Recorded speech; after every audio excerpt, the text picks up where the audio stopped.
మాంగళ్యం తంతునానేన మమ జీవన హేతునం కంటే బధ్నామి శివుకే త్వం జీవ శరదాశతం అన్న శ్లోకం భర్తలకు శోకంగా మారుతుంది.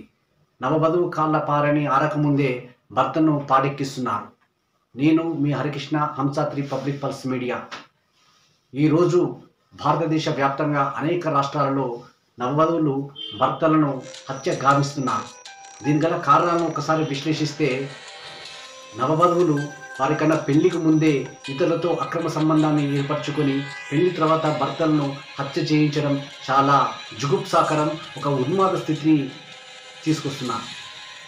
హిందూ వివాహ వ్యవస్థకే ఒక అష్టదరిద్రాన్ని వారు తీసుకొస్తున్నారంటే ఇది ఎంత మాత్రం సమంజసం కాదు.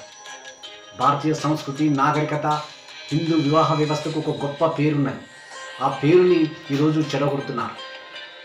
ఏ విషయాలైనా మనం తీసుకున్నా కూడా ఇది మంచి పద్ధతి కాదు.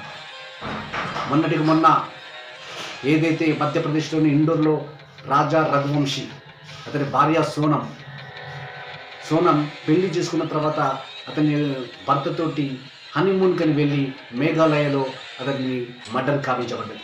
3 కిరాయి హంతకులతోటి అతన్ని హత్య గావించడం నిజంగా భారతదేశ వ్యాప్తంగా అనేక ఉద్విగ్న పరిస్థితులు నెలకొన్నాయి. నిజంగా ఇలాంటిది జరగడం ఎవరు కూడా ఊహించరు.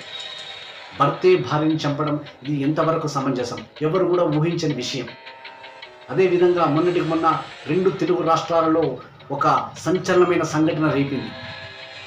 ప్రైవేట్ సర్వేయర్, జోగులాంబ గద్వాల జిల్లాలోని ప్రైవేట్ సర్వేయర్గా పనిచేస్తున్న తేజేశ్వర్, అతని భార్య ఐశ్వర్య, కర్నూలు జిల్లాకు చెందిన అమ్మాయి.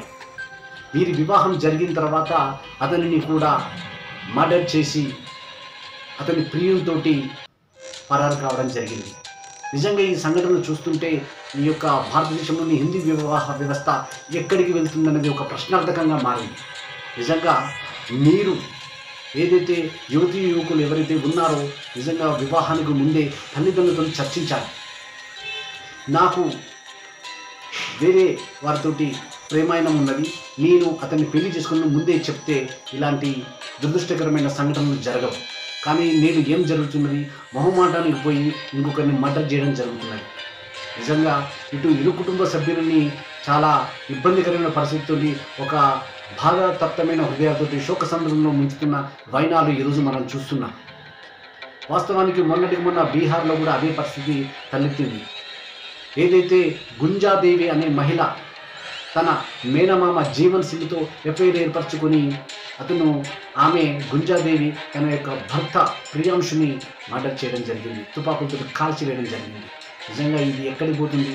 ఈ నాగరిక సమాజాన్ని ఈ విధంగా ఒక దిగ్భ్రాంతకమైన పరిస్థితుల్లో వివాహ వ్యవస్థని ఇంత దరిద్రపు పరిస్థితులకు నెట్టేస్తున్నారంటే ఇది చాలా బాధాకరమైన విషయం.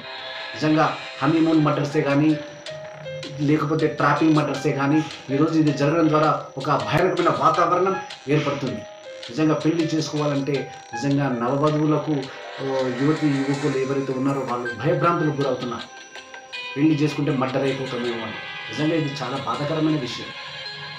ఎందుకంటే పెళ్లికి ముందే అక్రమ సంబంధాలు ఏర్పరచుకొని భర్తలను మర్డర్ చేయడం, లేకపోతే భర్తలే భార్యను మర్డర్ చేయడం, నిజంగా ఈ ఇరువురు కూడా ఈ విధంగా ఒకరినొకరు చేసుకోవడం నిజంగా కూడా చాలా బాధాకరమైన విషయం. కాబట్టి హిందూ వివాహ వ్యవస్థ నిలబడాలంటే దాన్ని సరైన పద్ధతుల్లోనే తీసుకుపోవాల్సిన అవసరం ఉన్నది. టుడే మ్యారేజ్ టుమారో డైవర్స్ అంత చందంగా మారిందంటే ఈ రోజున మనం ఏమి చెప్పలేదు. హిందూ వివాహ వ్యవస్థకి ఒక గొప్ప పేరున్నది ప్రపంచవ్యాప్తంగా. కానీ నేడు ఈ దివాలకోరుతనంతో ఈరోజు నవవధువులు ఈరోజు ఉన్మాద స్థితిలోకి వెళ్ళిపోతున్నారు. పెళ్లికి ముందే అక్రమ సంబంధాలు ఏర్పరచుకుని పెళ్లి తర్వాత వాళ్ళని మర్డర్ చేయడం నిజంగా చాలా బాధాకరమైన విషయం.